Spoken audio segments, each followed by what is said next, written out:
Todos. Poco a poco se van a ir conectando los participantes, así que, bueno, bienvenidos a todos los que nos siguen desde Lima, provincias o de otros países, y también a los que nos siguen por Facebook Live. Estamos acá con Natalia Bulsaco,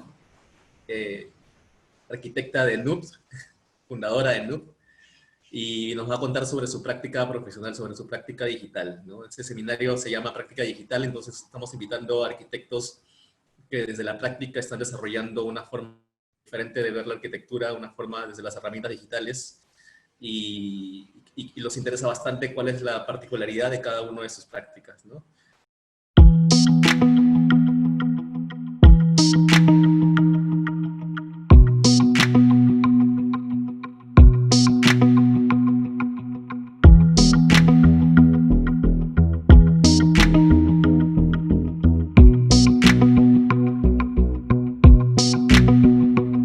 Entonces, bueno, bienvenidas Natalia, bienvenido Eric y César, también los panelistas, y pronto estará por acá Eduardo Becerra. Acá está Eduardo Becerril. Eduardo. Aquí estamos.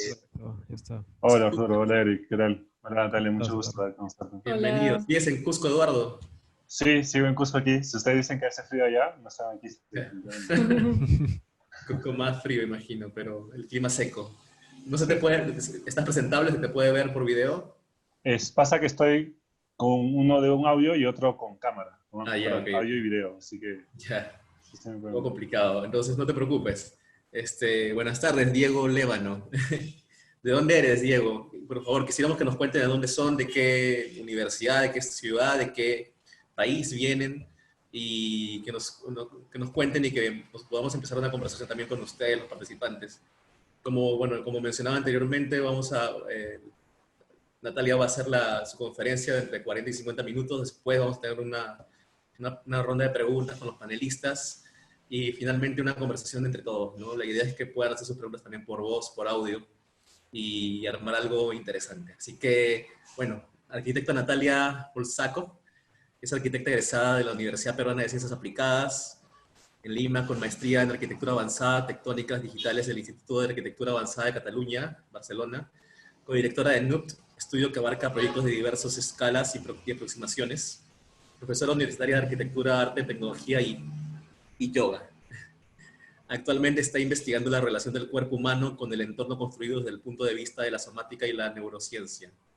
Entonces ahí me parece que tu conocimiento de yoga es importante para ver la relación entre el cuerpo y el diseño, ¿no? Así que, bueno, bienvenida Natalia y bienvenida al seminario. Te quiero dar las gracias por participar acá y estamos muy ansiosos de ver tu conferencia. Bueno, gracias por la invitación. Sí, me alegra que haya más público para estos temas en Lima, ¿no? Bueno, quería primero aclarar que sí, o sea, mi estudio se llama NUPT. ¿Me escuchan bien? Cuando todos se ponen en mute, me siento como si estuviera hablando al vacío, ¿no? Es como, pero el estudio se llama NUPT, que es un estudio que he formado con mi socia actual que se llama Tamino Gucci, pero no es un estudio específicamente como, creo que lo digo porque lo he leído por ahí como lo han escrito, ¿no? No es un estudio que está enfocado en la producción digital o en lo digital. Si bien las herramientas digitales son importantes, más en mi lado en mi input en los proyectos, porque Tami tiene otro tipo de formación totalmente. Me parece importante recalcar el motivo o la búsqueda principal, ¿no? Es una herramienta. Y también, acá voy a presentar,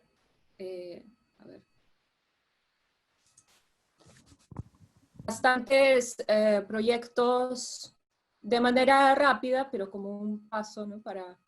Que he hecho algunos como NUPT, otros anteriormente, otros, no sé, con mi ex socio, otros los he hecho con otros colaboradores, ¿ya? Como yo personalmente. Entonces, bueno, solo quería aclarar eso, que no necesariamente todo lo que enseño es marca Nuxt, ¿no? Y bueno, hablando de la tecnología, esta es una diapositiva con la que comienzo mi curso en la UTEC de Arte y Tecnología. Y es como para decir, la tecnología está en todo, ¿no? O sea, el diseño mismo para mí es tecnología. Y quería comenzar con estas 3 frases, que de hecho la primera me acompaña creo que desde mi tesis de la UPC, que estaba hecho una biblioteca pública, entonces me puse a investigar mucho sobre los nuevos medios y me planteó la pregunta de si los libros van a permanecer o no, y cómo tendría que ser una nueva biblioteca, ¿no? Contemporánea, etc. Y me encontré con esta frase de Marshall McLuhan que es, hacemos nuestras herramientas y luego ellas nos hacen de vuelta, nos forman de vuelta, ¿no? La frase de Churchill, que es básicamente lo mismo, pero orientado a edificios. Y Beatriz Colomina, que también, ¿no? Tiene este libro que es bueno, en el que habla bastante sobre la relación del humano con la tecnología y que básicamente no es tanto como que el humano ha inventado la tecnología, sino la tecnología inventa al humano, ¿no? Y bueno, quería como poner eso al comienzo porque me parece importante pensar eso desde distintos ángulos, no tanto las herramientas que nosotros usamos como arquitectos, que bueno, en este momento es lo digital, ¿no? Antes era otra cosa, mañana será cuántico, no sé, biotecnológico, no sé, serán otras cosas. Y es importante estar ahí conociendo lo que hay, ¿no? No quedarse ni con un software, ni con una sola manera de hacer las cosas, ¿no? Y también observar, ¿no? lo que sale de ese quehacer, cómo afecta finalmente a los que lo usan, ¿no? O sea, nosotros como arquitectos al final hay que pensar en el usuario final.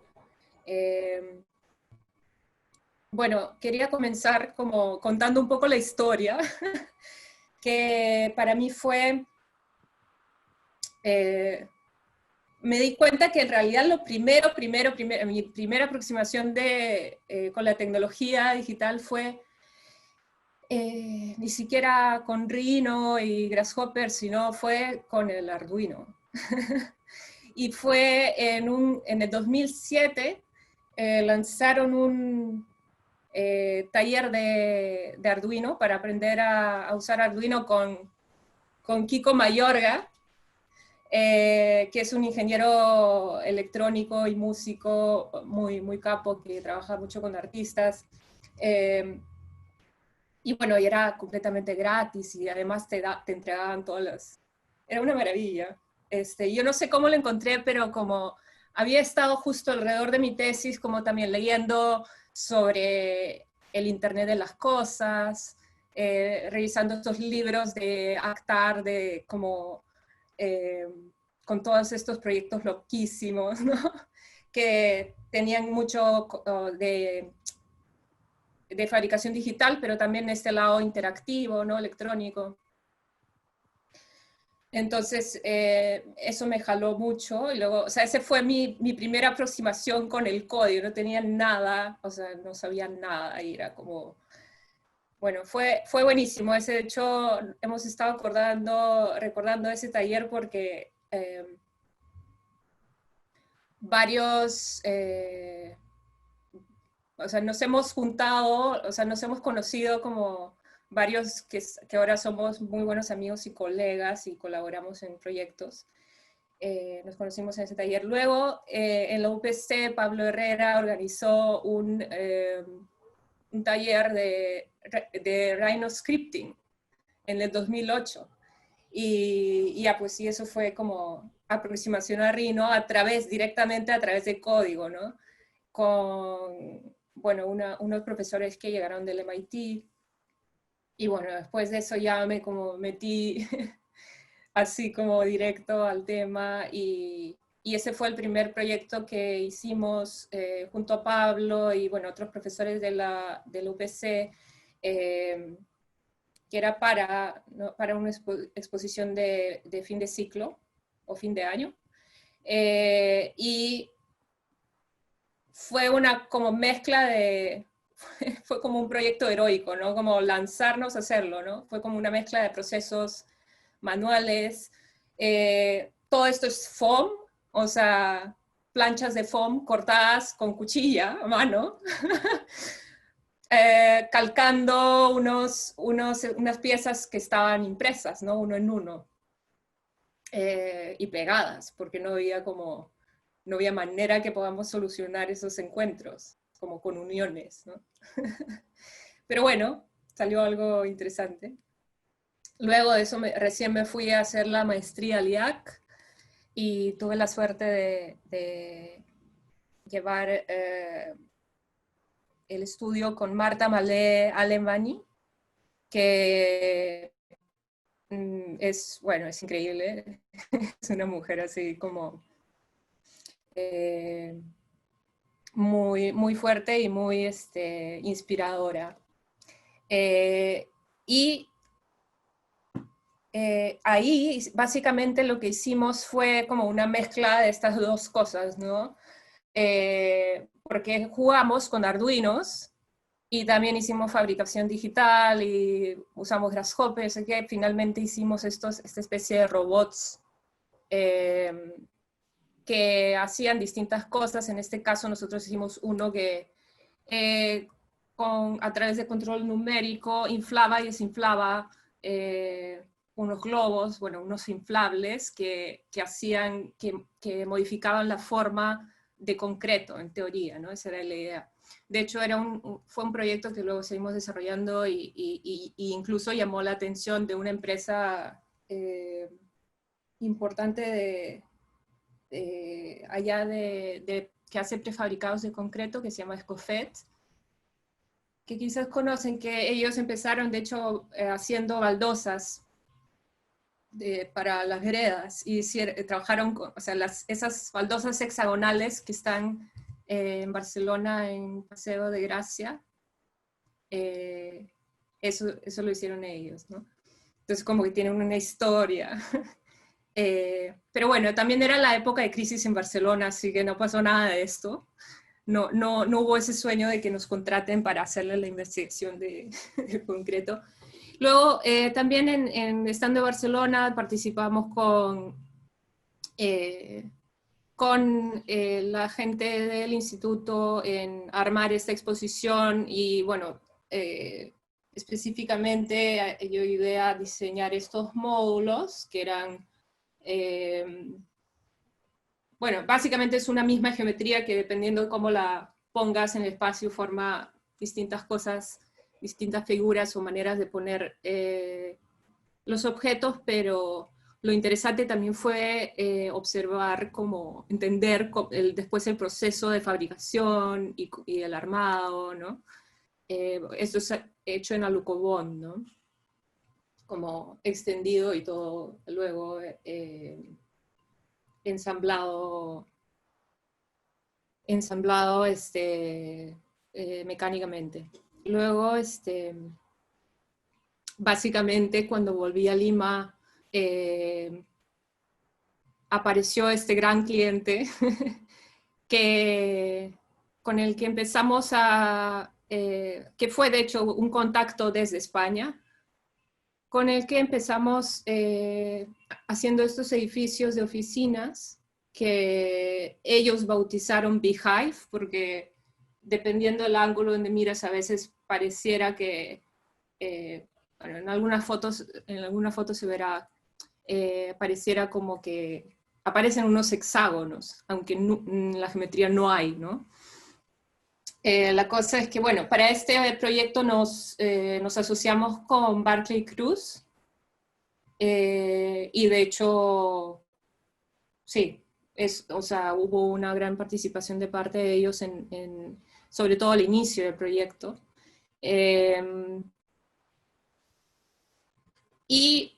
Curiosamente, eso fue como un par de años después de regresar a Lima, la misma empresa esta de prefabricados de concreto vino a Lima porque quería como empezar a trabajar en Latinoamérica y justo aparecieron en el momento que estábamos planteando esta fachada y luego con ellos logramos hacer la fachada en prefabricado de concreto, lo cual probablemente hubiera sido bastante difícil sin todo el conocimiento de ellos, ¿no? Pero, sí, bueno, esto es, de hecho, es una fachada bien repetitiva, pero aunque parezca, aunque no parezca, hay varias piezas distintas, de distintos tamaños y por la posición, etcétera, o porque, bueno, unas como que están en espejo de otra, en fin. Y sí fue importante igual tener la posibilidad de hacerlo, de hacerlo de manera paramétrica, como para poder ir jugando con esas,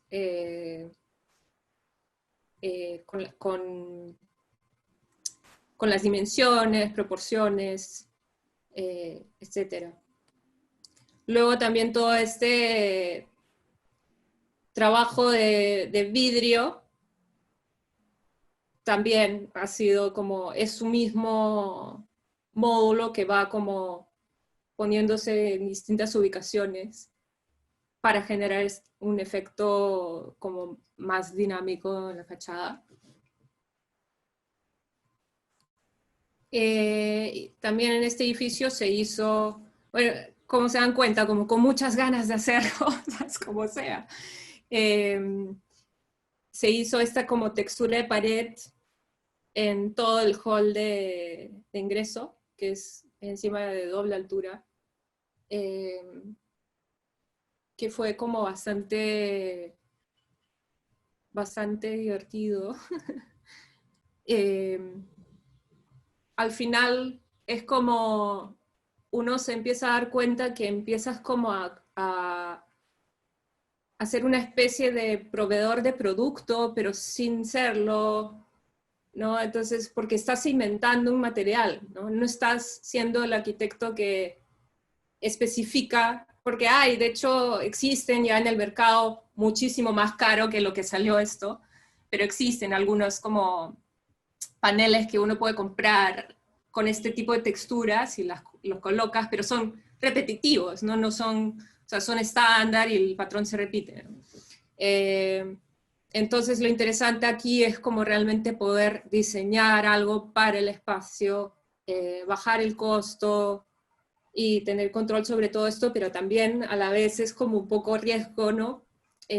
Porque de alguna manera te vuelves responsable de eso que es, ¿no? Que es como un poco experimento. Pero bueno, de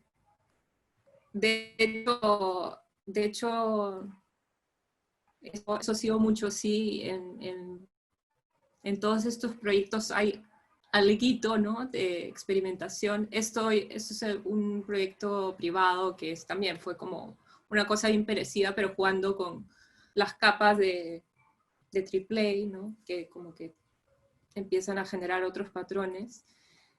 Y bueno, en paralelo a empezar a hacer estos edificios, aparecían algunos proyectos de instalaciones, ¿no? Como era la entrada de una exposición de ciencia que venía de Alemania para la Católica. Y bueno, hicimos esto, ¿no? Como con todas esas ganas de hacer hacer algo complejo, con muchas piezas que sean todas distintas, ¿no? Pero que al final pudimos hacer porque lo hicimos, o sea, esto era algo que quedó 3 meses, me parece. Entonces podía ser un material como descartable, digamos. Entonces trabajamos en cartón, así puro y duro, cartón corrugado y una máquina láser grande. Y bueno, de hecho el proceso de instalación fue divertido porque la persona, o sea, la empresa que armaba estos andamios, que armó la caja esta negra donde está esto instalado, nos armó como una especie de elevador de 10, porque esto es 10 metros por 10 metros. Entonces, que él manejaba con un control y nos levantaba y bajaba de acuerdo a dónde teníamos que estar para como que ir colgando esa cosa, ¿no? Entonces, como abejitas, hemos estado ahí como, no sé, era verano y teníamos practicantes en la oficina, entonces estábamos todos ahí juntos como armando, ¿no? Fue divertido.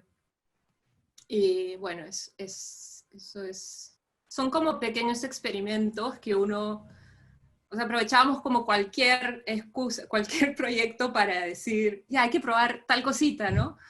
Esto es pedazo de una vitrina, esto es un detalle, un stand de una feria inmobiliaria. Eso también es un stand de una feria, no me acuerdo, minera, pues, no sé, pero donde hicimos como, claro, esto era para una empresa que tenía una máquina láser que cortaba metal y que además les interesaba vender eso, entonces lo jugamos con esto es acero inoxidable, ¿no? Perforaciones de acero inoxidable y como, bueno, armamos como una especie de arco que podías como ajustar los ángulos para ir cambiando la forma. Sí. Este es otro proyecto como más, esto es cero fabricación digital, o casi cero. Esto era como un proyecto que hicimos con Morella Petrosi y la bailarina, ¿no? Con su escuela, y Leo Camacho, que es un ingeniero electrónico, para generar como este espacio que era interactivo, donde había como esta especie de módulos que subían y bajaban con sensores de acuerdo al movimiento de la gente. Y también habían estas proyecciones interactivas. Y luego, esos son los edificios que siguieron de vivienda con el mismo cliente. Y bueno, digamos que lo particular de esos edificios es que, más que nada, todo digamos, la forma de hacer es completamente, salvo este zócalo que bueno, es algo que salió casi que al final, que sí es fabricación digital. Todo lo de arriba, los pisos de viviendas son completamente construcción tradicional, ¿ya? Y lo único que pasa es que los planos, en vez de tener una planta típica, hay 21 plantas, ¿no? Entonces los expedientes para la municipalidad era un poco como que dolía la mano firmar, pero o sea, a lo que voy es que se genera este efecto que, bueno, no quisiera, porque no hay tiempo, hablar mucho como como decisiones de diseño. Me quería enfocar más en la tecnología, ¿no? En este caso, digamos que se ve, ¿no? Creo que está bastante claro que esto se abre hacia arriba, ¿no? Porque la vista es mejor, porque hay menos bulla arriba que abajo y todo esto, ¿no? Como que la fachada se va abriendo. Y bueno, digamos que eso es como, y también habían estas como entradas que permitían, como estas grietas dentro del edificio que permitían que llegue más luz al fondo de los departamentos.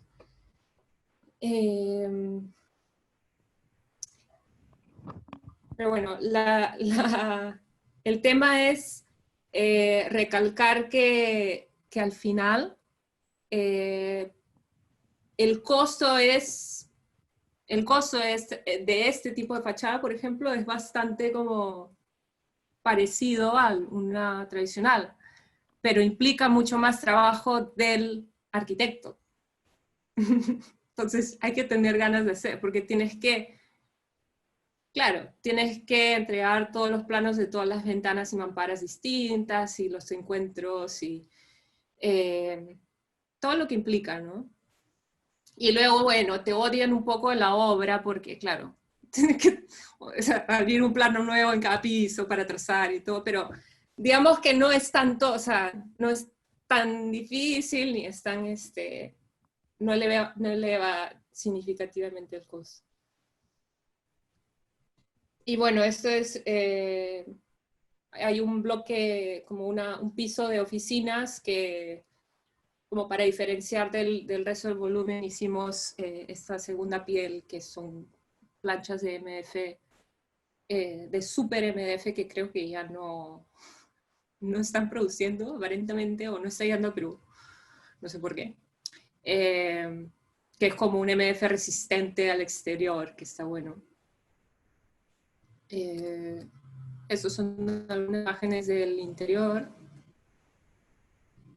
Y este sería como el tercer edificio de este bloque, con el mismo cliente, que ahora están excavando, están terminando de excavar los sótanos.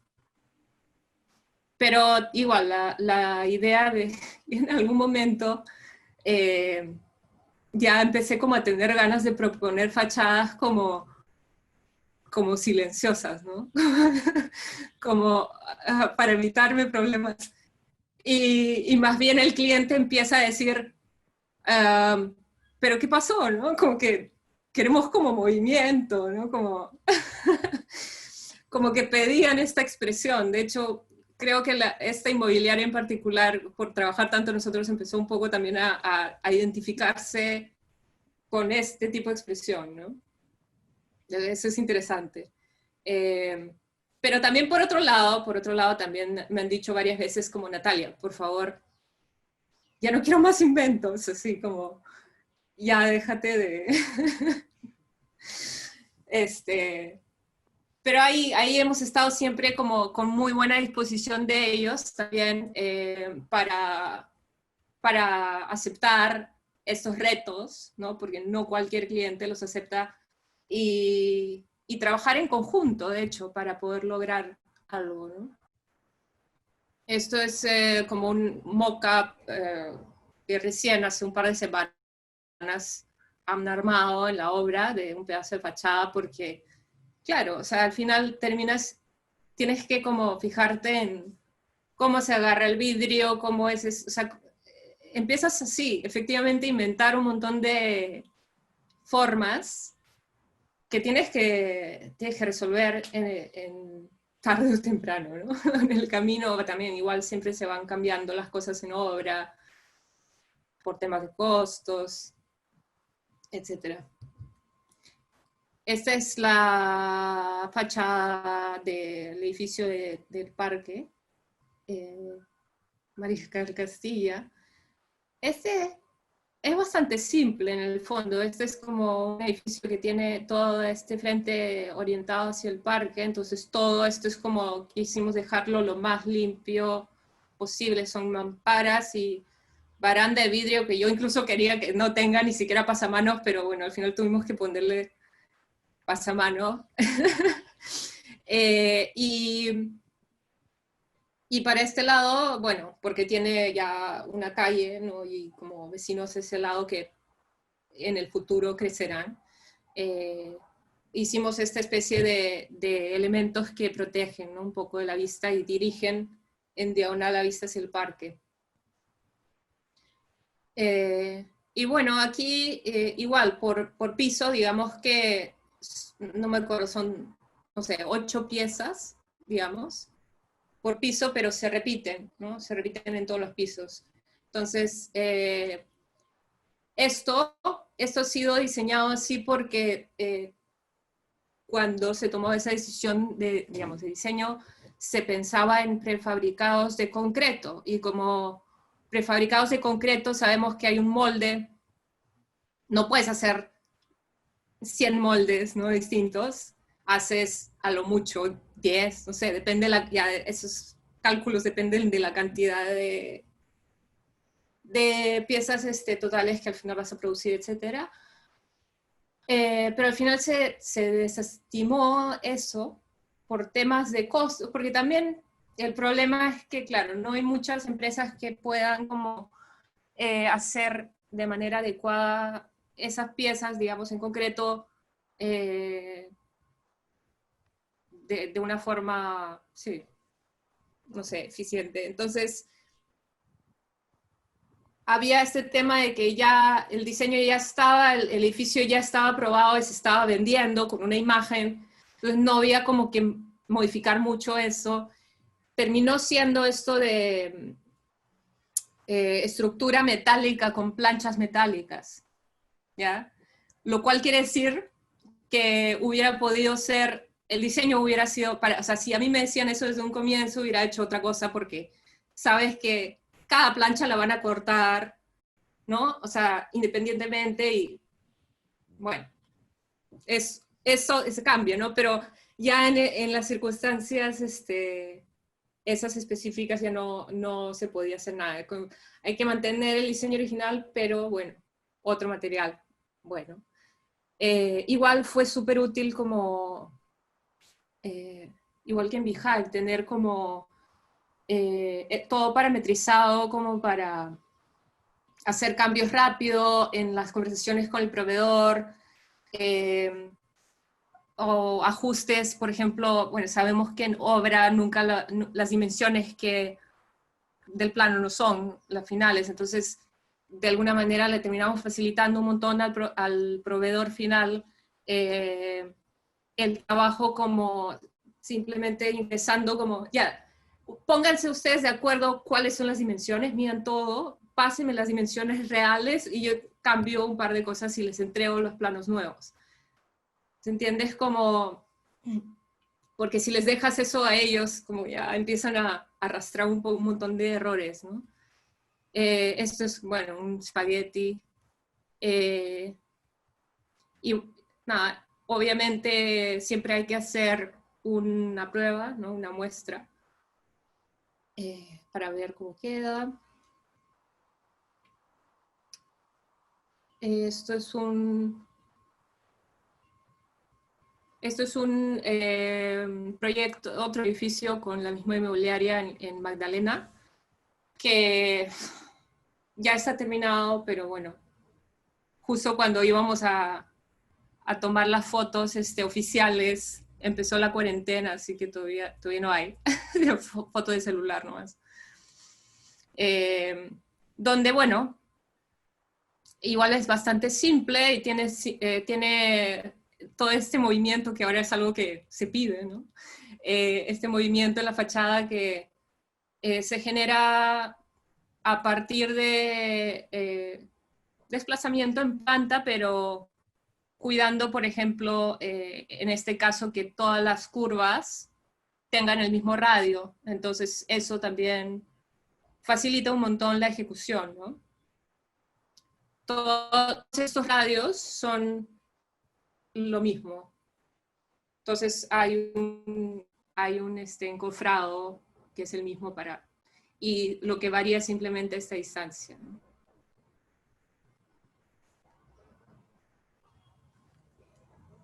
Y bueno, este es otro de los inventos que se ha multiplicado en varios proyectos, que es como un sol y sombra, que no se nota mucho en esta foto, necesitamos al fotógrafo oficial, pero que tiene como una variación leve de como que estas lamas van rotando, ¿no?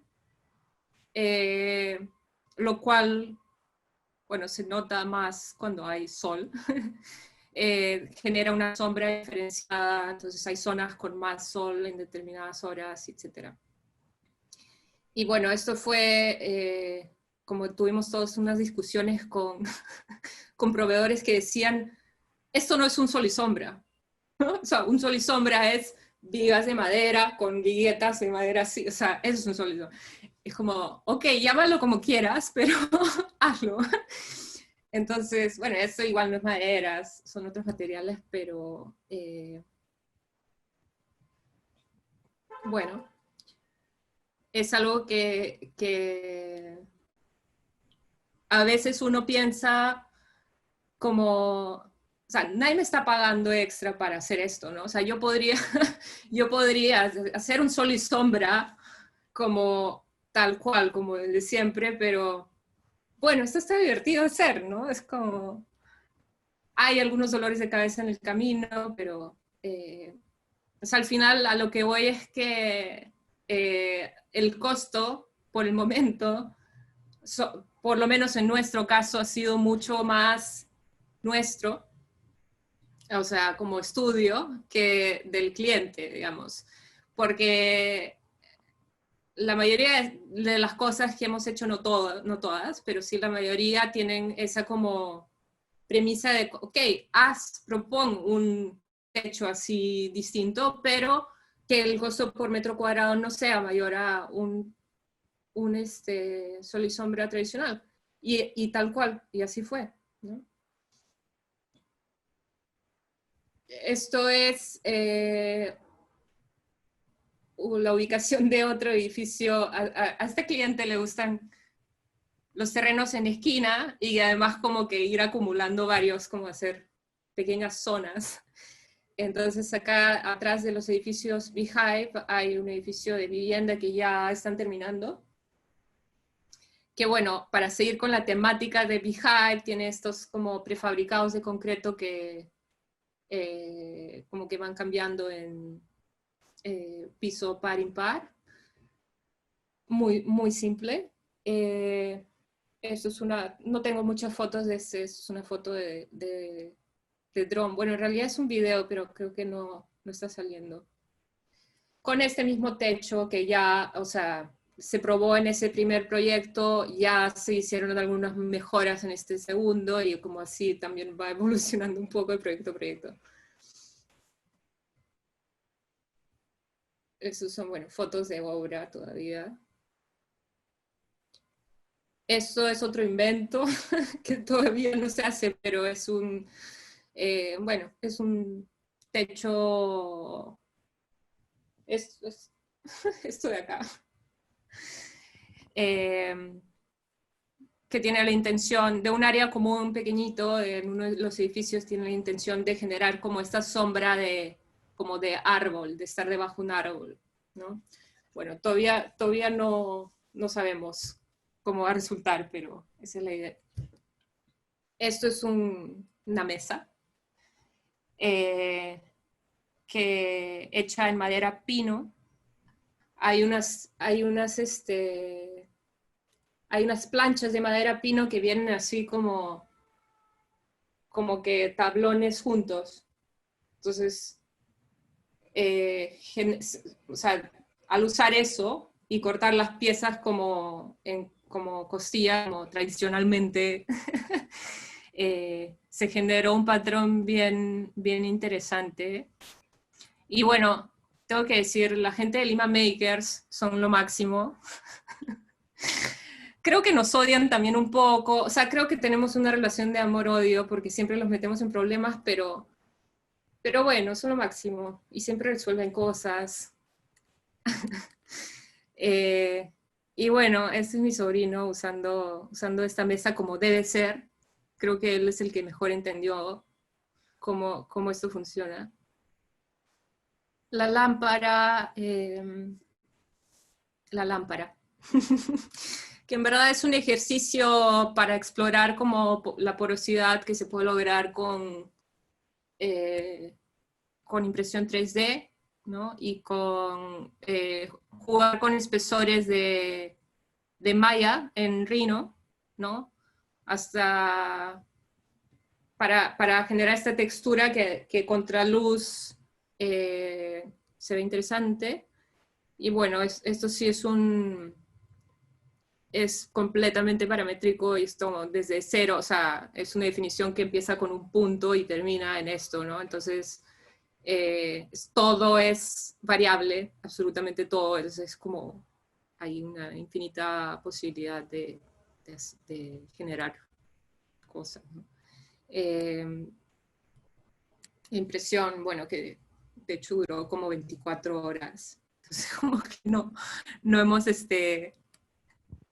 no hemos impreso muchas, pero bueno, fue algo interesante. O sea, lo más interesante creo para mí es este juego de como transparencias que se puede lograr con la impresión.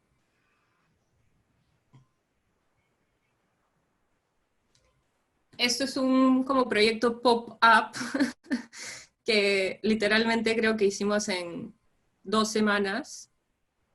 Creo que desde que nos dijeron hay esto hasta que ya estuvo listo fue un mes, pero 2 semanas de trabajo, sí.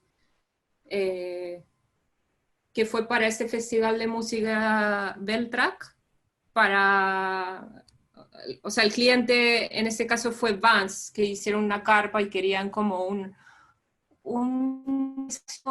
instagramiable. Bueno, o sea, está muy bien, ¿no? Entonces, esto fue divertido. De hecho, el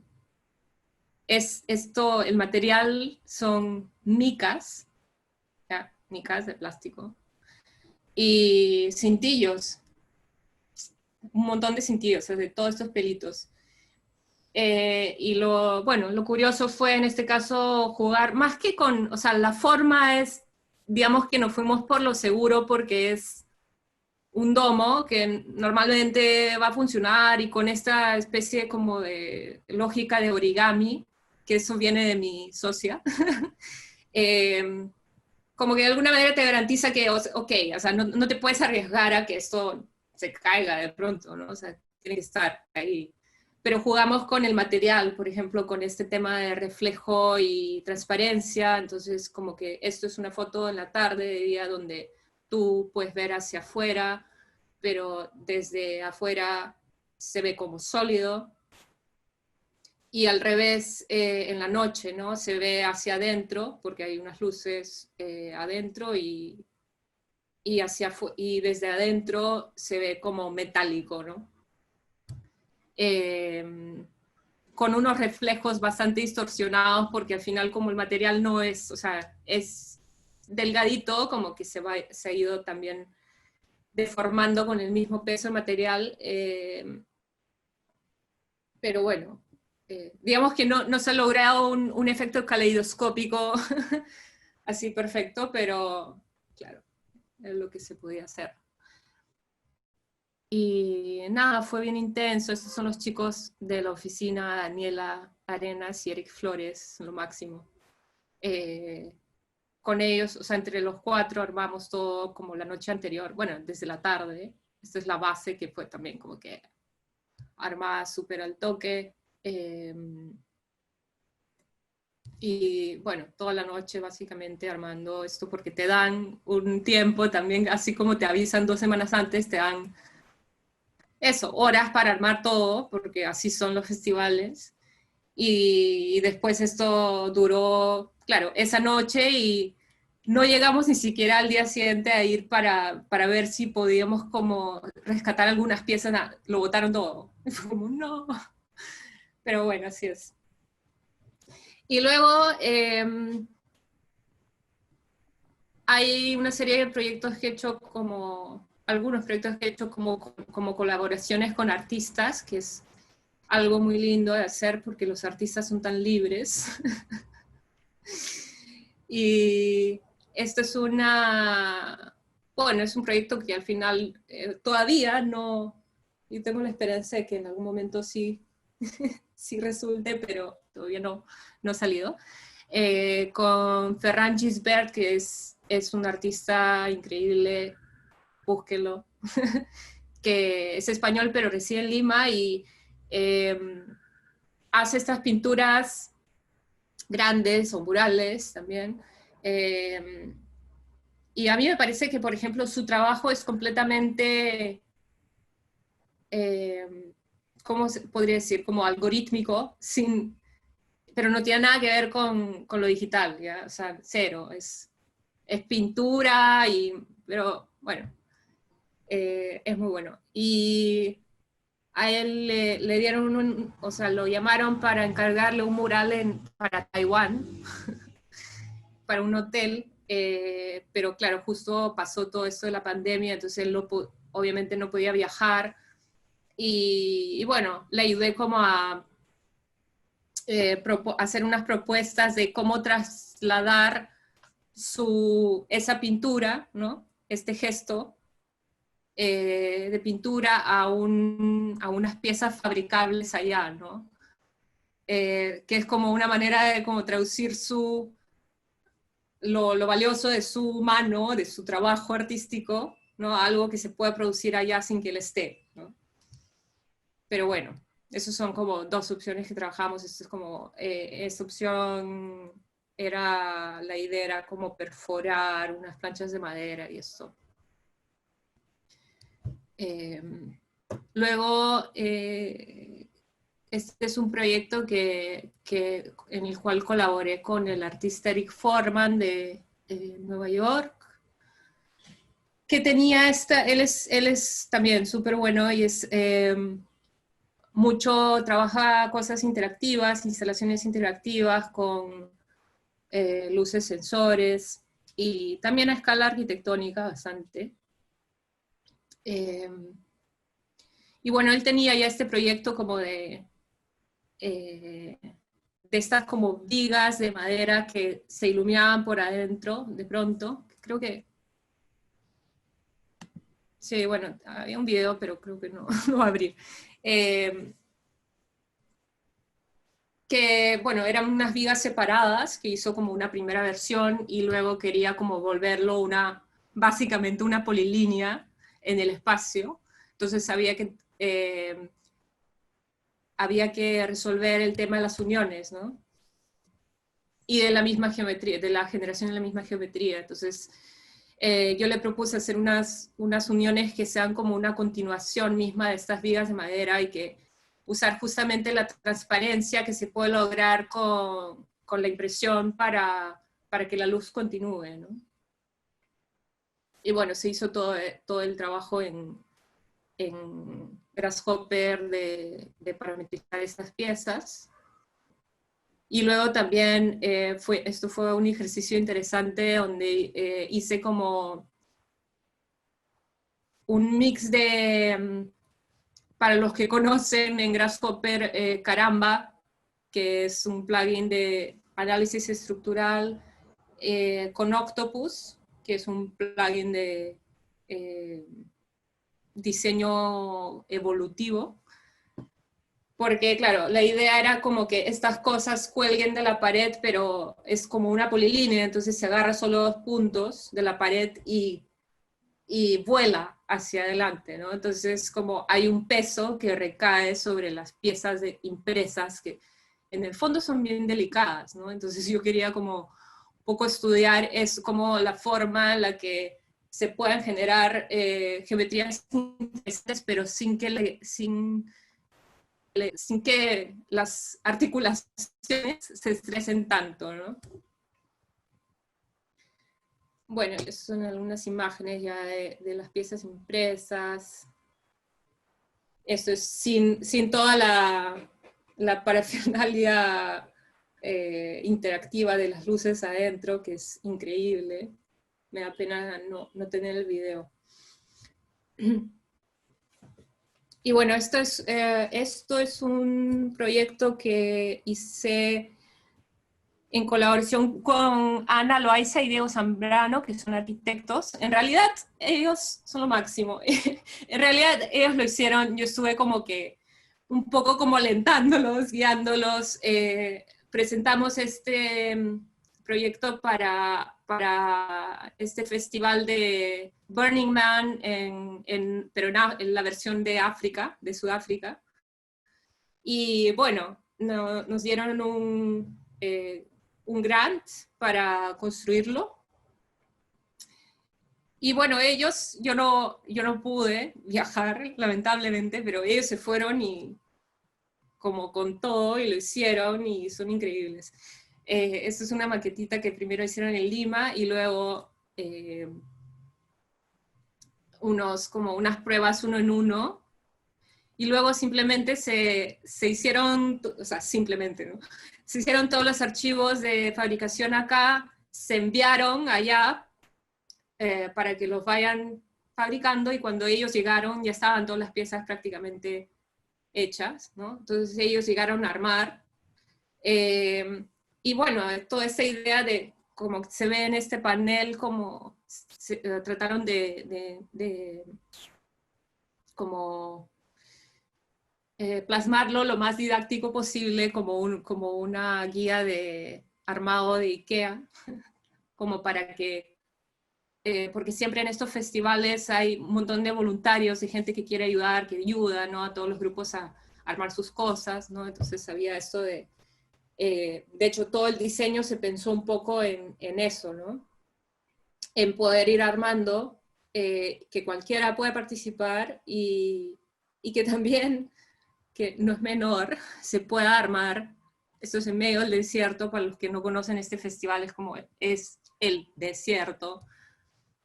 Tienes que hacer todo desde cero y además después dejar todo limpio cuando te vayas, ¿no? Porque queman todas las estructuras.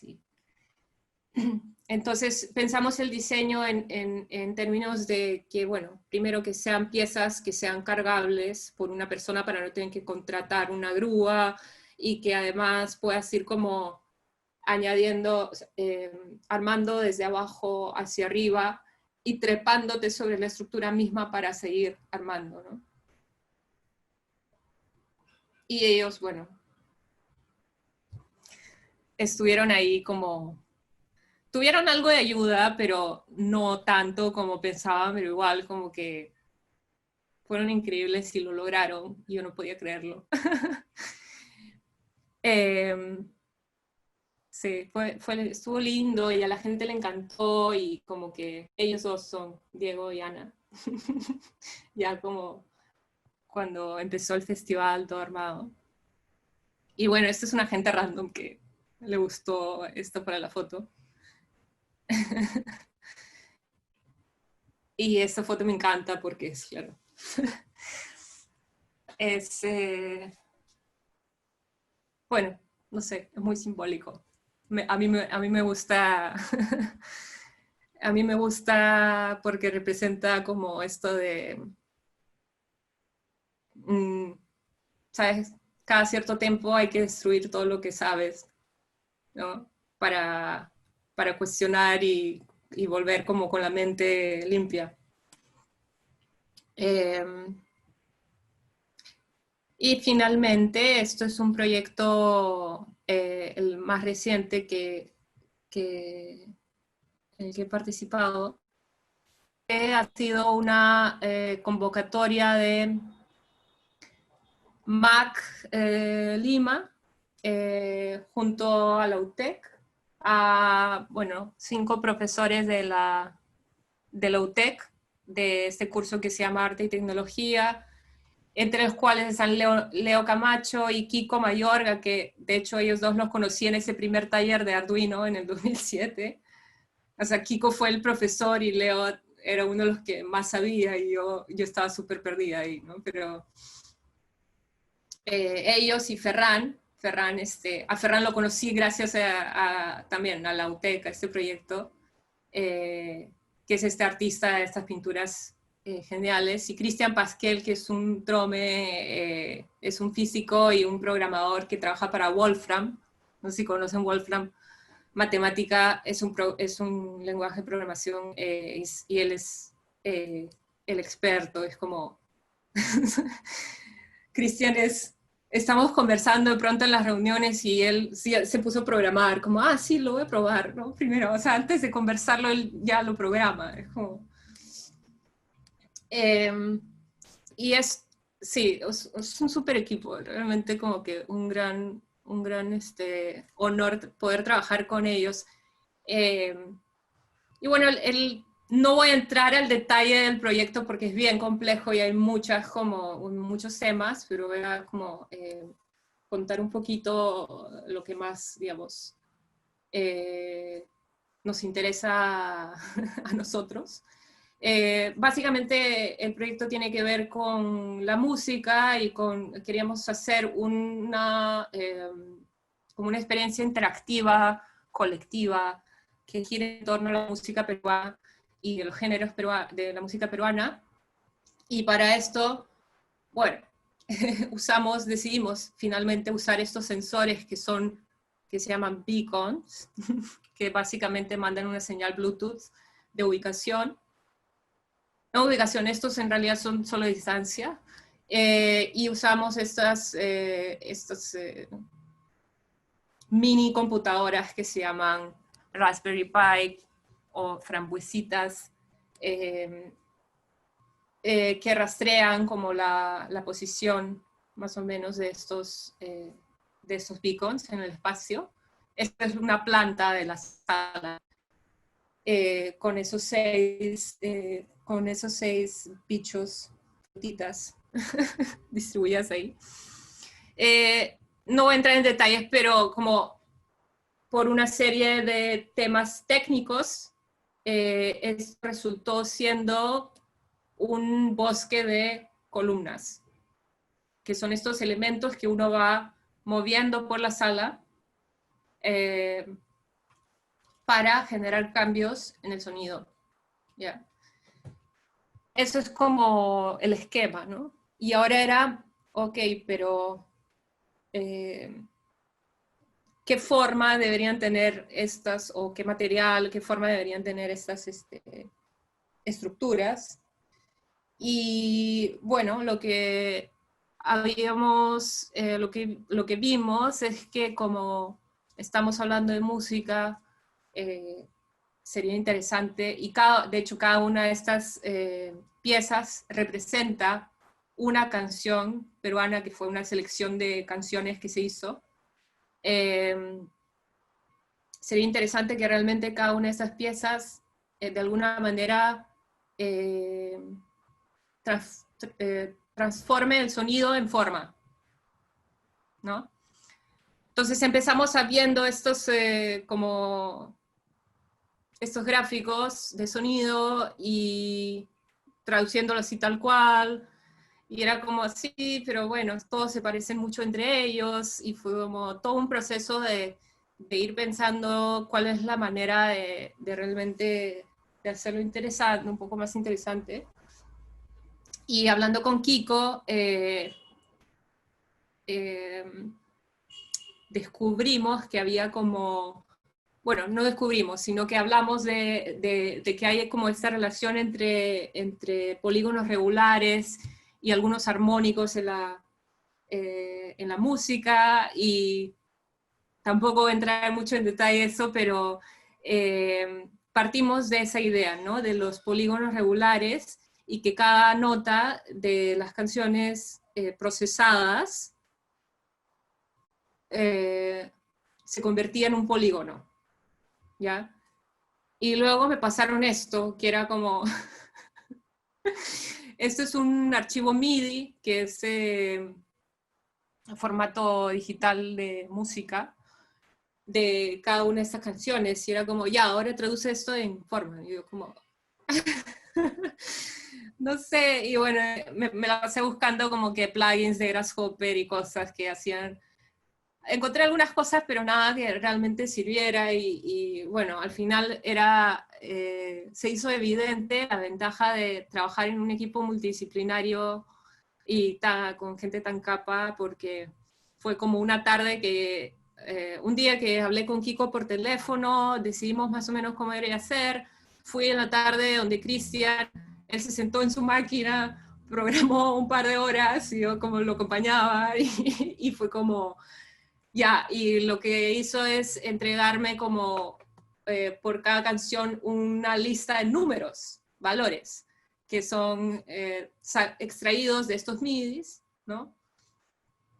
Y ahí fue todo ya como automático, ¿no? O sea, de ahí yo hice eso, la definición que usaba estos números para traducirlos en polígonos, y a partir de los polígonos, bueno, jugaba con algunos valores para generar la forma de cada canción, y entonces al final teníamos estas, a partir de una sola definición y esos MIDIs, estas 18 formas, ¿no? Que cada una corresponde a una canción.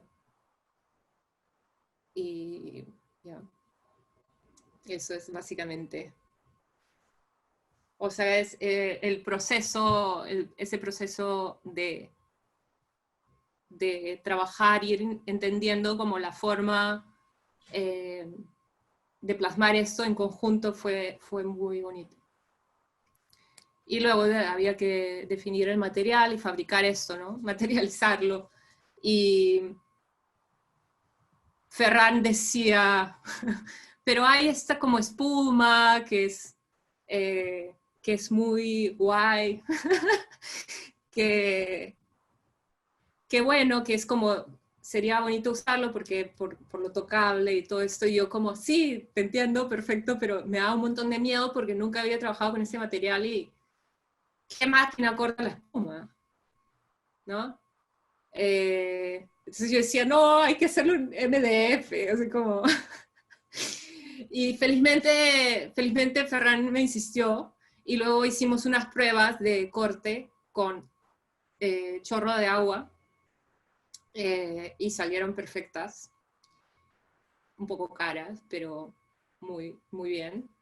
Y bueno, al final también con mis amigos de Lima Makers, ellos no cortaron las piezas porque no tienen esa máquina, pero sí ayudaron un montón a diseñar las bases. Esto también era un video, pero bueno. Esto era una prueba para ver como qué tan estable era la base de esto, porque imagínate este elemento que también es un invento, o sea, no existe una cosa así. Tienes que calcular que la gente va a estar empujándolo en la sala y que no sabes con qué fuerza, desde qué altura, ¿no? Entonces tienes que poco ponerte en el peor de los casos, y terminamos, bueno, diseñando unas bases que rellenas de concreto, porque tenían que pesar, calculamos que tenían que pesar como 60 kilos. Creo que terminaron 50 o 60, yo no me acuerdo. Y bueno, una vez que se diseñó, se hizo el prototipo, que fue muy importante, ya el resto fue como bien rápido la producción, ¿no? Y bueno, estas son las planchas de espuma cortadas que... Una de las locuras fue que, claro, en la espuma tú no puedes grabar las etiquetas de los números, entonces fue todo como que escrito a mano. Y esas son las bases que hicieron los de Lima Makers, y a las piezas terminadas, que bueno, lo interesante también es como estas distintas distribuciones de piezas en la sala generan distintos sonidos, además de sensaciones espaciales, y que siempre están cambiando.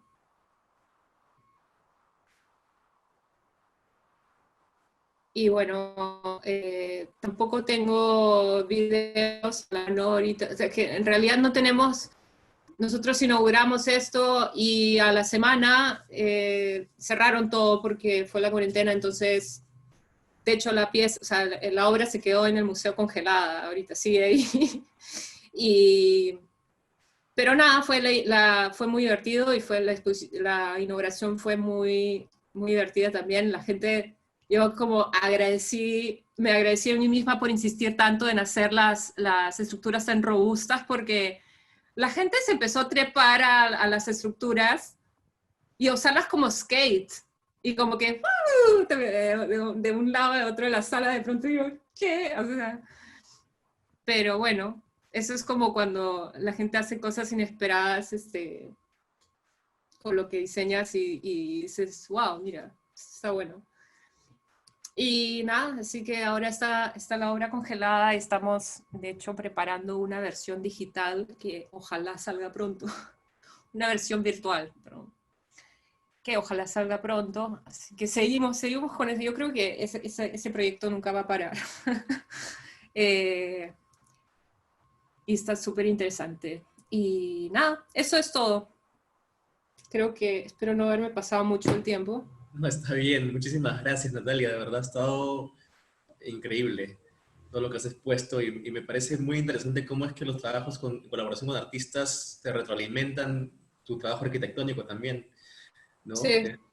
Totalmente, o sea, tienes muchísimos referentes del arte que de alguna manera lo pones en el trabajo arquitectónico y que también todos sus trabajos tienen una lógica muy fuerte y es una lógica computacional. Incluso el que me dijiste que no era nada paramétrico, que lo habías hecho de otra forma para en colaboración con las bailarinas, también me parece que también tiene una lógica computacional y eso es lo que hablábamos justo ayer con Eric y con César, que no es necesario tener una computadora para tener esa lógica subyacente, ¿no? Y bueno, no sé, ¿a ti qué te parece esta lectura? No, claro, totalmente. Es como lo que mencionaba el trabajo de Ferran, ¿no? Que es un artista, él pinta como con brochas que él mismo diseña, ¿ya? Y ahí está como que unos artefactos, no puedo decir brochas, ¿no? Son unos artefactos gigantes con los que pinta. Pero hay toda una lógica atrás de como incluso planificación de esto, ¿no? Porque al final es como un algoritmo lo que hace. Claro. Sí. Y sí. No, Sí. Sí. Continúa. No, dile. No, lo que pasa es que también quería resaltar otro tema creo que es importante en la realidad y que estábamos hablando con Felipe ayer, de que como en una realidad constructiva tan conservadora has logrado convencer al cliente y cambiarle su cultura, ¿no? Para que el cliente mismo te pida ya algo no convencional, ¿no? Algo paramétrico, tal vez, sin saberlo de repente, ¿no? ¿Cómo has logrado eso?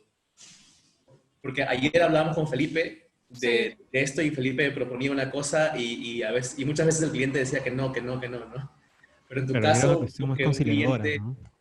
¿Perdón? Que era una cuestión más conciliadora, al menos en la opinión de Felipe, pareció una Claro. cosa más conciliadora. Pero en tu caso, claro, hay un cliente que te pide esto, ¿no? Bueno, pero que no lo pedía en un comienzo. Exacto, ¿cómo has logrado convencerlo al cliente de esta forma?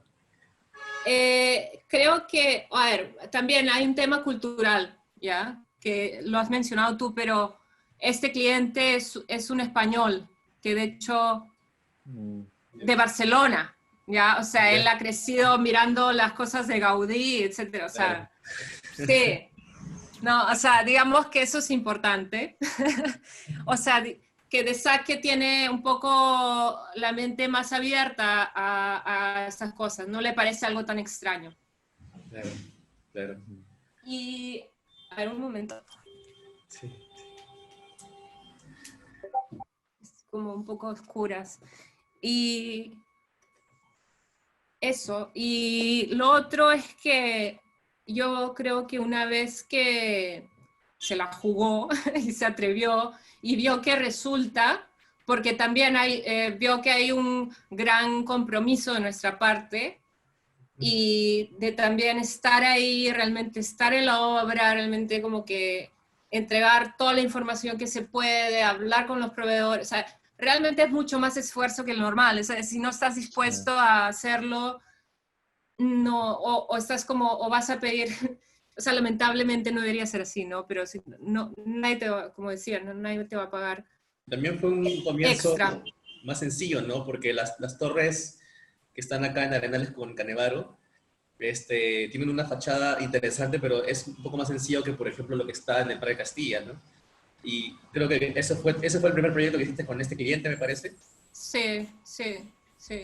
Y luego, claro, luego una vez hecho, de hecho, tanto el cliente como tú ves, o sea, la misma gente que participó, desde los obreros hasta los proveedores, como que miran el edificio y se sienten bien, ¿no? Se sienten orgullosos como de hacer algo así, ¿no?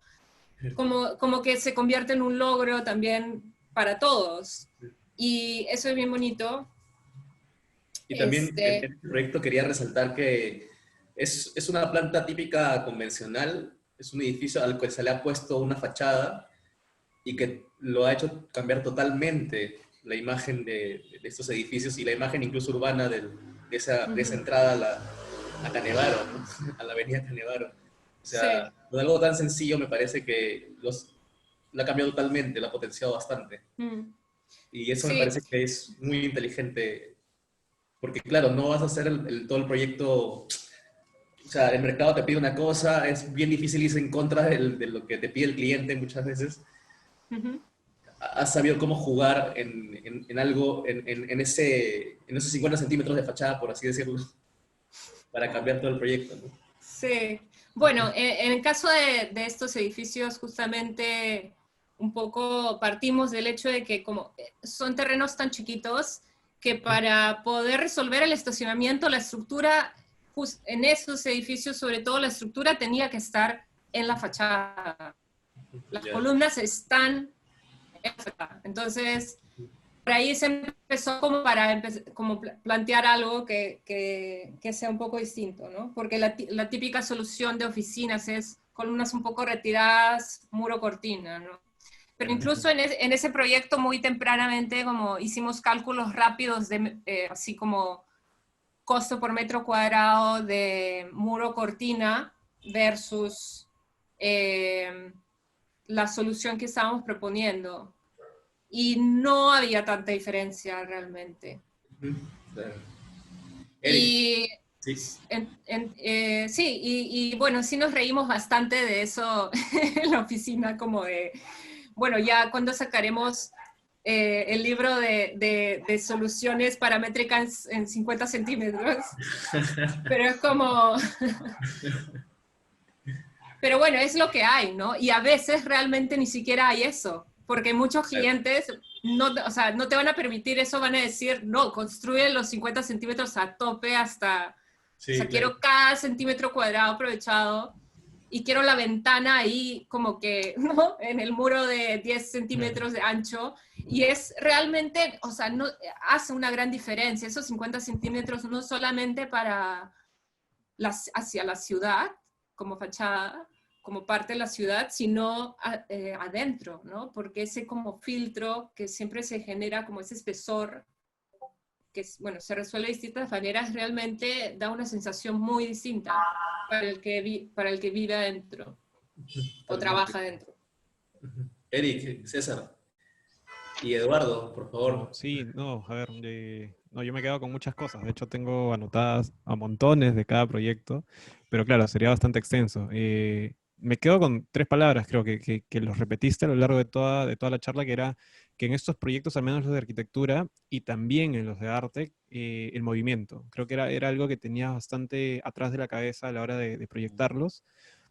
Y otra cosa también que se replica, creo, es la de experimentar. En cada uno de los proyectos se experimenta un poco, sea con el material, sea con el proceso, y creo que algo que me gustaría resaltar del quehacer de Natalia es lanzarse a lo desconocido, y eso es algo que no siempre lo hacemos, ¿no? Es como a veces tomamos lo más conocido y nos vamos por ese lado, pero creo que el premio está en lanzarse por lo que no sabemos hacer exactamente. Y sí, yo creo que eso me parece fundamental para la obra que hemos visto ahora. Como palabras generales, lo digo. De ahí me puedo pasar por cada proyecto y va por mucho más, pero vamos por ese lado. No sé qué Yeah. opinas de eso, Natalia, de qué tanto digamos, si es que has mencionado que en varios proyectos lanzarse por eso te ha costado más en trabajo. Y eso es algo a valorar. No sé si lo recomendarías o por una cosa muy personal, ¿sabes? No lo hagas. También puede ser. Claro. Claro, son como actos un poco heroicos a veces, un poco tontos a veces. Yo pienso como, ¿por qué me complico la vida? ¿No? O sea, pero mira, depende mucho de lo que uno busque, ¿no? O sea, al final yo creo que, si puedo decir algo, es como, mm, si te llama algo ahí, si te gusta, si te interesa, si te obsesiona, hazlo, ¿no? Porque algo va a salir después de ahí, algo vas a sacar tú a nivel personal o a nivel profesional o lo que sea. Igual mide los, como que yo a veces, claro, he tenido proyectos donde he fallado y es como, uno se siente súper mal, ¿no? Y se juzga un montón, pero cuando haces esto, cuando te arriesgas, también tienes que fallar, ¿no? Y después, claro, también con la experiencia uno va como entendiendo a qué darle prioridad y eso es importante. O sea, hay que saber también hasta dónde arriesgas. No puedes arriesgarlo todo siempre. O sea, que todo el proyecto sea como algo desconocido. O sea, creo que tiene que haber, no sé, pues un 20% de, a lo mucho, de riesgo. No puede ser todo, ¿no? Siempre te tienes que como decir, ya, esto, no sé, como en el ejemplo del domo, este mini domo para Vans, es como, ok, sabíamos que esto, íbamos a sudar, pero se iba a parar de alguna forma, porque es un domo, o sea, la estructura es así, ¿no? Como que, pero vamos a experimentar con estas otras cosas, características de material, lo que sea, ¿no? Sí, eso. Una cuota de racionalidad, digamos, ¿no? Para no dejar todo en el aire a veces. Sí. Y nada, si yo me tengo que quedar con un proyecto que ni siquiera sería arquitectura, que, a ver, digamos, la mayoría acá creo que somos arquitectos, pero el más reciente que vi, al menos, Dalia, es el Vera. Y si bien yo asistí a la inauguración, me quedé ahí tratando de entender todas las capas de profundidad que tenía, cosa que me pareció imposible para mí, al menos en poco tiempo. Pero también creo que ese proyecto agarra bastante de muchos otros, en tanto no se trata solamente de cuál es el resultado final, sino por todo lo que nos has contado, es todo un proceso, que lo han tomado, al menos los 5 lo han tomado más allá de, este va a ser el resultado, ¿qué puedo aprender de este proceso? Rescato esa manera de aproximarse a un proyecto también, y que creo que lo he visto replicado en casi todo, en tanto uno experimenta, lo que mencionas, es el aprendizaje de cada proyecto, que yo creo que se han llevado un montón de ese proyecto. Yo creo que han cruzado muchísimo, como has mencionado, de distintas disciplinas. A mí particularmente me encantó Vera, aunque lo pude ver por solamente un día, porque quedó, como dices, una Sí, semana, y después, bueno, sí. así fue. Gracias. Justo yo tengo una pregunta y un comentario. Eh, o sea, justo valoro mucho el aporte de Natalia en el sentido de que, o sea, valora el tema tecnológico y las propuestas que ellos tienen, pero también el aspecto constructivo. O sea, yo que ahorita estoy metido en obra, sé lo que es pelearse con los contratistas y que te digan, ¿sabes qué? No se puede hacer. O sea, de 5 contratistas con los cuales coordino, 4 me dicen, no, no se puede hacer. Yo imagino que tendrás 1000 y 1 anécdotas con contratistas diversos sobre las propuestas que elaboran. Eh, y valorar eso de ahí, incluso también en el aspecto económico, porque muchas veces un cliente puede decir, no, sabes que lo que me propones me parece que va a ser muy, muy, muy caro, pero en realidad en soluciones pueden estar por ahí, simplemente es cuestión de proponerlo, ¿no? Ese aporte me parece genial, Natalia, me agrada poder ver ese tipo de propuestas. Y yo también, aparte, tenía una pregunta que creo que tiene relación con un comentario que hizo Eric ahorita. Justo cuando Arturo me dijo, oye, mira, hay esta charla, hay que conversar, dije, bacán. Me puse a buscar información en la página de ustedes y en la reseña decía, somos un estudio que nos interesa generar experiencias para hacer que la gente baile y luego piense. Yo lo vi y dije, ok, esa es una reseña poco común. Y quería preguntarte a ti por qué es que sale esa intención, ese objetivo. Y quizás me imagino que tiene que ver con con este comentario de Eric de que en todas las propuestas que has explicado hay mucha noción de movimiento, de cuerpo, de ritmo, no lo sé, no sé si es que ahí tienes alguna idea que compartir. Sí, es un poco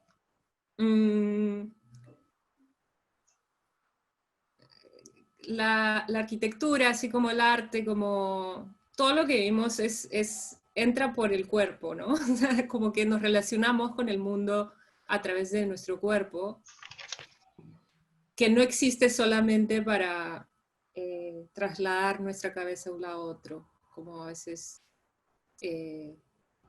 entendemos o actuamos sin pensarlo quizás. Vivimos en una cultura muy, muy racional y muy analítica y muy visual, que va de la mano. De hecho está muy conectado eso, esas dos nociones. Entonces, a mí me interesa cada vez más esa como experiencia directa, no mediada por la mente, es decir, que no tengas que pensar, que no tengas que leer una descripción o pensarlo para entenderlo, sino que simplemente como que te pase, ¿no? Que un edificio te produzca algo, que una obra te produzca algo, ¿ya? Entonces, es un poco eso. No sé si se entendió. O sea, sí, creo que sí te entiendo, porque yo también, pasa que yo también un tiempo he hecho teatro y ahí te enseñan mucho efectivamente de cómo con el cuerpo manejar el espacio, la distribución, y efectivamente yo también soy de los que piensan que el cuerpo también puede ayudarte a percibir cosas, ¿no? Más aún en arquitectura, que todo es físico, por así decirlo. Bueno, gracias por la respuesta. Natalia, yo me he quedado muy sorprendido con tu trabajo y creo que una cosa que creo que rescato bastante en general de todo tu trabajo y que tú también lo has mencionado repetidas veces, es que, o sea, evidentemente hay discusiones de que la arquitectura, digámosle, computacional, que utiliza el diseño digital, de repente puede alejar al arquitecto de la obra, de discusiones arquitectónicas, pero no es así. Como tú en tu trabajo se rescata siempre, no solamente que tú estás bien metida en el proyecto, en la obra, en hacer, en fabricar, esa reflexión en general en todo tu trabajo se nota mucho y creo que es especial porque también se nota la pasión que tienes por cada una de las obras, de los proyectos que has hecho. Y creo que eso es muy inspirador, la verdad. El hecho de encontrar la capacidad de cómo hacer que la arquitectura, mediante el diseño digital, nos acerque más al proyecto. Eso creo que es muy importante en todo tu trabajo. Gracias. Claro, así como, perdón, así como no somos un cuerpo y mente separados, somos una unidad. Quiero decir que la tecnología no tenemos por qué meterla en el saco de lo no humano, ¿no? O sea, es justamente por eso, como decía al comienzo, y citaba a estas personas, ¿no? A Beatriz Colomina, que dice que justamente la tecnología es lo que nos hace humanos. ¿Ya? Entonces, todo depende de cómo la uses, ¿no? Más bien te puede acercar, te puede acercar a la naturaleza incluso, ¿no? A como lógicas naturales, sí. Lo que dices es perdón, solamente un comentario. Lo que dices es una perspectiva bastante interesante, más aún ahora que con este tema de la pandemia.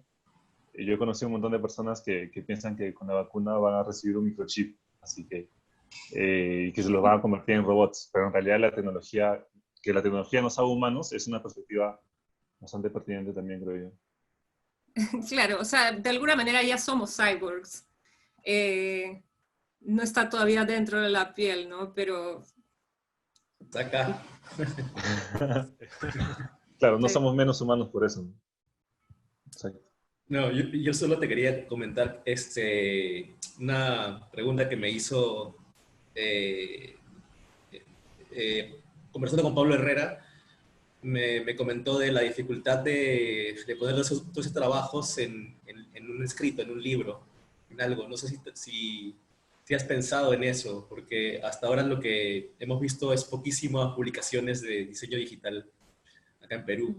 En Latinoamérica hay poquísimas y mucho menos en Perú. y creo que sería valiosísimo poner el trabajo que hacen en libro. No sé si lo has pensado, si lo tienes mapeado ya eso. No, la verdad, no,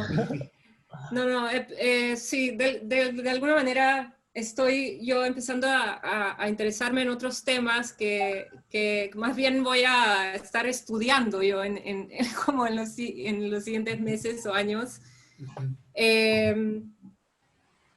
Que no, bueno, se relacionan siempre con lo digital, pero no, pero sí, de hecho me parece buena idea, o sea, si alguien lo promueve, me parece excelente. Claro. Y otro tema también interesante es, que también con Pablo Herrera lo estamos discutiendo, es, y creo que lo ha puesto en alguno de sus papers que he leído, que él menciona que es muy limitado ver el edificio o ver una imagen o el discurso incluso, que con las tecnologías actuales ya puedes poner todo el proceso de la programación, de la fachada o el diseño que estás haciendo, ponerlo en internet para así, para así que los estudios, o sea, para poder entender todo el proceso y no solo el producto final, ¿no? En ese sentido. Entonces, Pablo Herrera me comentaba, ¿por qué no hacer eso? ¿Por qué no ponerlo público para que se vea todo el proceso a más profundidad, ¿no? Y eso también choca un poco con el Sí. tema de autor, ¿no? Porque ya estarías compartiendo tu diseño, pero ¿cómo ves ese tema? Sí, yo justamente eso ha sido como una conversación que hemos tenido con Ana Loaiza y Diego Zambrano, con los que hice este proyecto para Africa Burn. Es como, claro, es como abrir un poco este mundo a lo open source, los diseños, no los diseños, sino los códigos. Códigos. ¿Por qué? Y también las soluciones y también las pruebas, porque lo que yo he visto mucho es como intentos de copiar algo que alguien más ha hecho en quizás un país más avanzado. No estoy hablando de acá, estoy hablando globalmente, ¿no? En distintos lados del mundo este tema se ha activado en distintos tiempos también, ¿no? Entonces alguien hace algo acá y los de acá dicen, oh, mira, esto está interesante, vamos a intentar hacer algo similar y luego como que hacen algo que resulta o no igual o un poco peor, un poco mejor, pero sería increíble que realmente exista como una especie de base de datos o una biblioteca que, donde esté todo eso registrado, por lo menos las cosas más básicas, ¿no? Y que la gente no lo como reinvente cada vez desde desde su posición, sino que más bien empiece a sumar sobre la solución que ya existe. Y así realmente como que se movería esto más, incluso creo que se podría como, o sea, cuando uno ya tiene eso, ya dejas de como preocuparte por lograr lo que están haciendo allá, sino que dices, mira, esto lo han hecho allá, mira, acá lo puedo hacer, lo puedo probar, pero yo con mis materiales y o sea, lo que potencialmente puedo hacer localmente acá, con la mano de obra, con los materiales locales, lo que sea, puedo hacerlo de esta manera, ¿no? Mejorarlo de esta manera. Es como, sí, siento que hay como mucha energía desperdiciada y cuando no debería ser, ¿no? Porque esos códigos podrían estar totalmente abiertos, ¿no? Claro. Y catalogados. Sería Entonces una solución increíble. sí, nos imaginábamos eso como una página donde esto era como eh, todo el mundo aportaba y esto, ¿no? Claro. Dale, eso me parece que tiene demasiada relación con la idea del open source que mencionaste. Y sí, como GitHub, esta plataforma en la cual sí uno introduce código y en algunos casos incluso funciona con Grasshopper, código en Ajá. Python o en otros, Claro. y funciona como un repositorio en el que hay un trabajo previo y la siguiente iteración pues va de mano de otra persona que puede estar aquí en Australia. Y sí, creo que también tiene este enlace con el Burning Man en el que trabajaron, porque digamos, ya no es el código, pero las instrucciones de construcción fueron hechas aquí, pero realizadas allá. Entonces, esa cuestión remota también tiene muchísimo que ver. Ahora, como repositorio, sí, es una idea que al menos del código de cada proyecto no se me había ocurrido, no se me había ni siquiera acercado, pero sí sería bastante útil, porque como dices, pasa que uno encuentra una manera de trabajar algo y se intenta, digamos, adaptar, pero es un trabajo que ya está hecho, es un trabajo que ya está hecho y deberíamos poder acceder, creo. Pero De alguna el manera. límite más que tecnológico, porque ya está, o sea, tenemos toda la tecnología necesaria para hacerlo, es cultural, ¿no? O sea, es en la idea de autor, si los arquitectos o diseñadores desean compartir ese código, ¿no? Es un gusto Claro, básico. eso Curiosamente, ya, ajá, ¿Sí? eso ya es decisión individual. Igual hay como distintos tipos de licencias, ¿no? De Creative Commons, no sé si conocen. Creative Commons tiene como distintas licencias donde uno puede como dar, ok, doy esto, pero siempre que lo uses me mencionas. O doy esto y no lo puedo usar para ganar dinero, básicamente ¿no? O sea, para fines de lucro. Hay una serie de licencias como bien específicas que uno podría también, o sea, no es solamente blanco o negro, ¿no? o sea, curiosamente en el mundo de la programación sí es más común todos estos flujos de trabajo de tipo open source. Así que precisamente estamos hablando de esto porque la arquitectura se está mezclando un poco en ese campo. Es que ahí entramos a pelear con el ego de los arquitectos, pues que Sí. es bien grande. Sí. Sí. Natalia, hay dos preguntas. La primera Sí. de Max. Max, ¿estás por ahí? Sí, sí, acá estoy. Era una pregunta más como, se podría decir, de juicio crítico por parte del arquitecto, para que me responda, porque estaba viendo todos sus trabajos, son muy buenos referentes, de verdad, son de alta calidad. Me llamó mucho la atención que se podría decir, o sea, el valor que tiene para jugársela, ¿no? Con las nuevas propuestas. Y pero básicamente iba mi pregunta mencionó dos cosas con las cuales sí me puedo quedar, que es, uno, que el edificio de por sí tendría que golpear, o sea, a manera de impacto, a la persona, ¿no? Sea en cualquier escala. Y lo segundo es la cultura de lo paramétrico. O sea, que pocas son las personas que como que tienden a irse por ese lado y no es muy aceptado en muchos casos. Por ejemplo, si se pudiera hacer o si se pudiese demostrar en una escala menor, escala peatón, por ejemplo, de que está solvente, o sea, lo que se invierte en ese proyecto, podría ser uno convencional, y se invierte en un proyecto paramétrico, es muy similar o no hay casi ningún cambio, obviamente golpearía de manera abrupta a lo que vendría a ser la población y la manera de pensar coloquial, ¿no? Entonces, basado en eso, mi pregunta yo, de los tres proyectos con los que sí me he podido quedar bastante, que es el de África, es el de Mac, y había otro, no me acuerdo cuál, pero son proyectos que se pueden mover, ¿no? ¿Cuál de esos usted elegiría como si fuese un módulo prueba para un espacio público, a manera de intento de cambiar la psicología o el arquitecto y el peatón? No estoy muy segura de la pregunta. O sea, entiendo, estás hablando del proyecto Vera y el de Africa Burn, ¿y cuál más? Ya me acordé, era un proyecto de un artista que lo hicieron grabado. Ya. Ya, el otro es del de África y el otro es el Museo de Artes.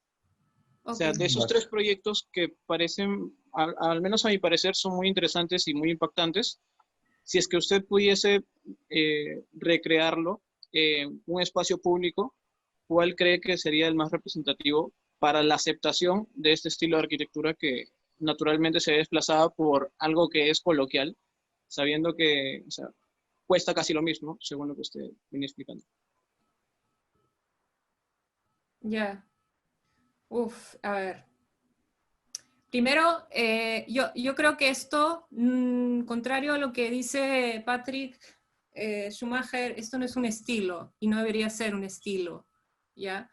Esto es una herramienta para mí, o sea, o estas herramientas, porque son varias, y es una herramienta más, y que quizás empieza como a parecer que hay un estilo porque lo que naturalmente, porque lo que pasa con estas herramientas es que te dan libertad formal, básicamente. O sea, te dan como, puedes hacer muchas variaciones, piezas todas distintas, formas curvas, etcétera, porque las máquinas que estás usando desde el diseño, o sea, la programación te permite eso, y también las máquinas de fabricación que son controladas por computadora, te permiten eso. Ya no estamos dependiendo de la producción industrial en masa repetitiva, donde todas las piezas son iguales, donde los módulos, hay unos módulos que hay que respetar, que bueno, de hecho la construcción tradicional está todavía muy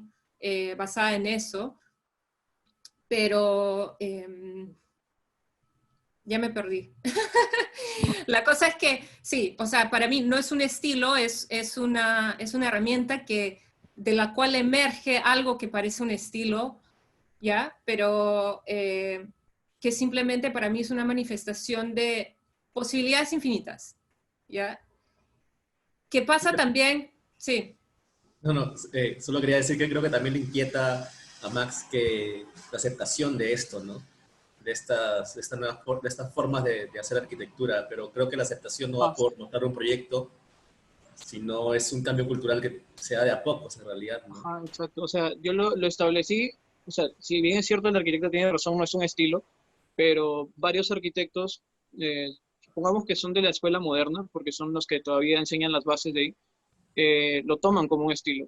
O sea, lo toman por algo súper complejo, de verdad súper complejo, pero no lo aceptan como tal. O sea, lo dicen como estilo y que eso es para avanzados y no dejan como que intentar.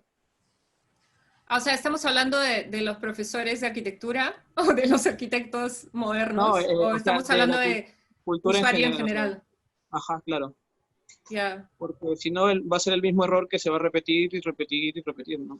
Sí, porque bueno, la gente tiende a como a repetir, justamente, ¿no? A repetir lo que ya existe, a la receta segura y a lo que tiene el vecino en su casa y no apostar por algo nuevo o lo que sea.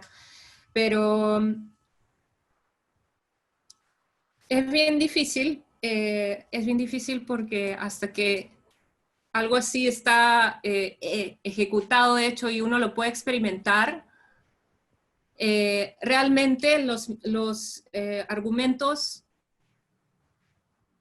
los mejores argumentos que uno puede encontrar para justificar el uso de estas herramientas o de formas o como quieras llamarlo, estilo, es lo que tendemos a hacer para justamente como poder decir, mira, esto tiene sentido, esto va a optimizar el uso de recursos, va a optimizar la estructura, va a optimizar el material, y empezamos a usar un montón de como justificaciones muy racionales y que son muy válidas y muy buenas, pero que no, para mí no es una de las cosas, ¿no? No es lo único, porque otra vez, yo no quiero que nos olvidemos que estamos haciendo arquitectura para humanos, ¿no? O diseño para humanos y para la vida, ¿ya? Lo que a mí me interesa buscar o explorar es cómo esto afecta a la gente de varias maneras, ¿no? Y creo que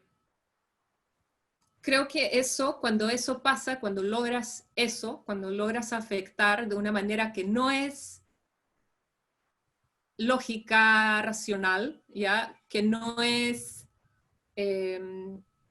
explicable o medible, eso es lo difícil, que tienes que estar ahí para como que sentirlo y para decir, sí, no para decir nada, quizás para simplemente vivirlo. Y para darte cuenta, ¿no? Entonces como Eso es lo difícil. No sé si me dejo entender. Es como en los proyectos estos de edificios que, bueno, por más que ya a los 50 centímetros el chiste y esto, igual hay algo, ¿no? Que pasa, ¿no? Hay un cierto impacto. Y hay algo que pasa también en la mente desde el cliente hasta el obrero, que ven esto y dicen, wow, mira, esto, ¿no? Como que me siento bien de haber hecho esto, ¿no? Entonces, no siempre, bueno, siempre, pero como que... entonces, no sé si estoy respondiendo a tu pregunta realmente, pero es difícil Claro, sí. como convencer porque estamos acostumbrados a manejar información racional, Esto- medible, objetiva, ¿ya? Y desconfiamos de ese otro lado que es más intuitivo, experiencial o... Sí, ¿Sensitivo? sí. O sea, que incluso creo que va con lo que decías anteriormente, ¿no? O sea, estamos muy acostumbrados a una cultura muy visual, cuando en realidad el cuerpo Ajá. también puede percibir cosas, ¿no? Incluso en la línea de lo que preguntaba Max, él mencionaba, ¿no? ¿Cuál sería la apuesta de los proyectos para, no sé, para colocarlos en un espacio público, para, Claro. para buscar la aceptación de los usuarios?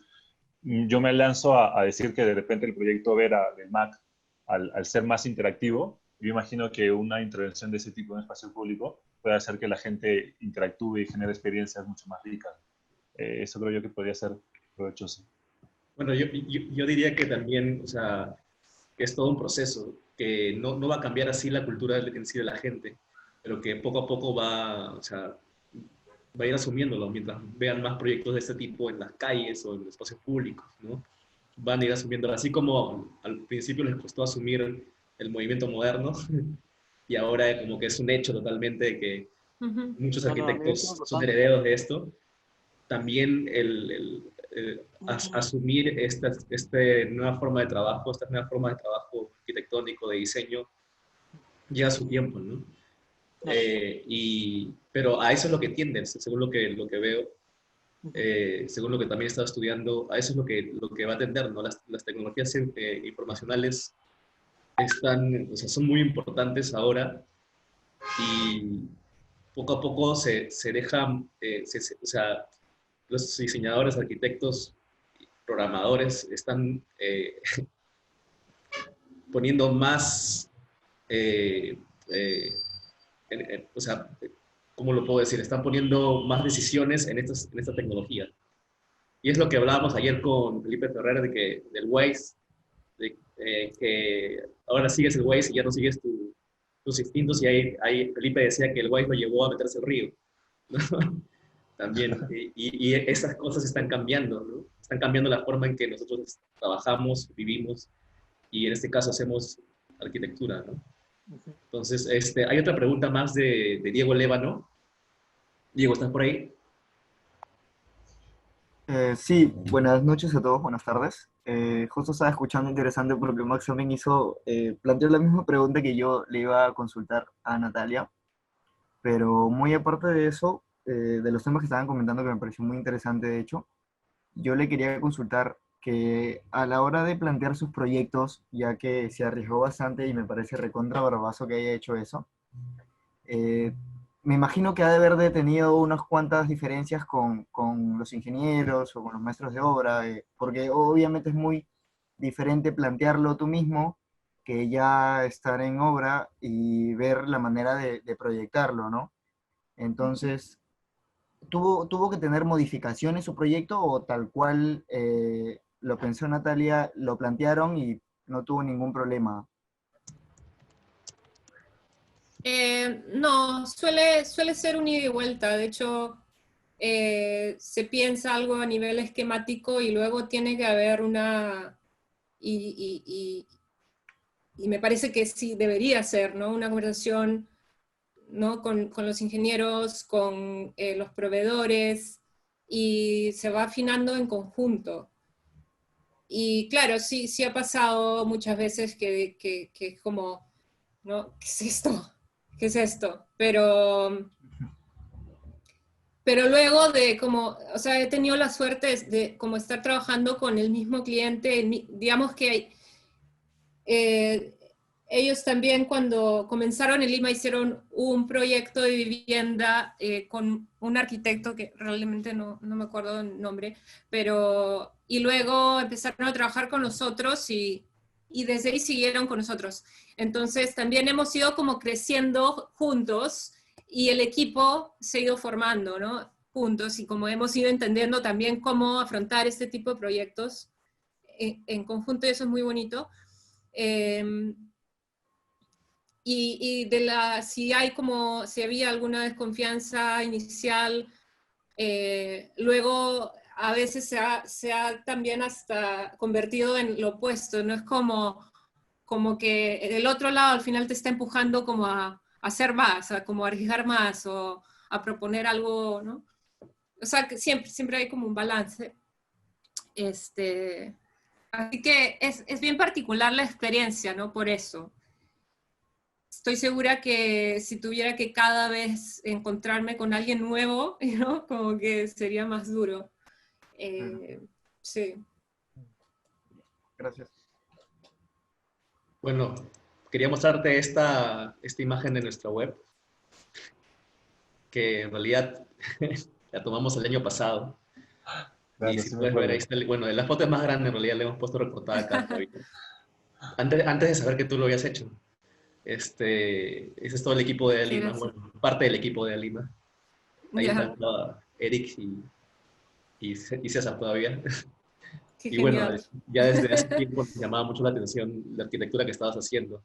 Y muchísimas gracias, Natalia, por esta conferencia. La verdad que ha estado bien interesante todo el trabajo que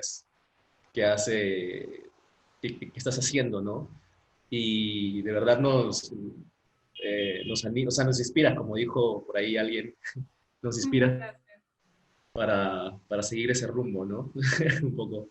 Como te dije, en EA Lima nos enfocamos en el diseño digital y es un interés, es una pasión, ¿no? Una obsesión tal vez.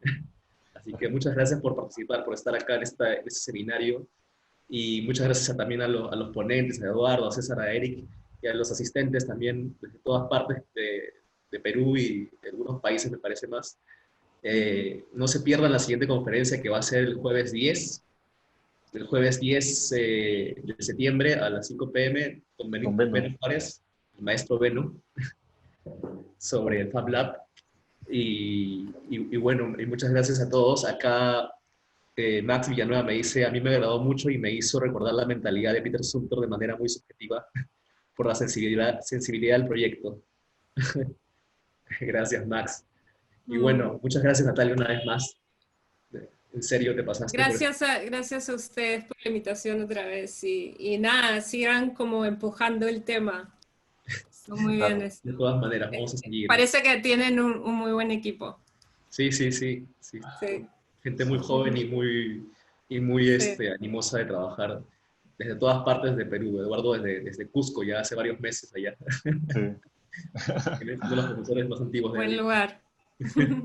Y bueno, y ahorita es Eric y César que tienen clase de Grasshopper en unos minutos. Muy bien. Y bueno, solo para recordarles también a todos los participantes que la próxima semana se abre el curso de Revit, así que los que estén interesados pueden comunicarse con Isaac o con nuestro WhatsApp, así que están bienvenidos a participar. O también en el próximo curso de Grasshopper, que por ahí les vamos a decir cuándo, esto lo tengo en la cabeza ahorita, el horario. Pero bueno, bienvenidos todos a EA Lima, muchas gracias. Y ahí Isaac le va a enviar la información, y muchas gracias a todos por participar, y nos vemos en la próxima. Que tengan un lindo fin de semana. Gracias.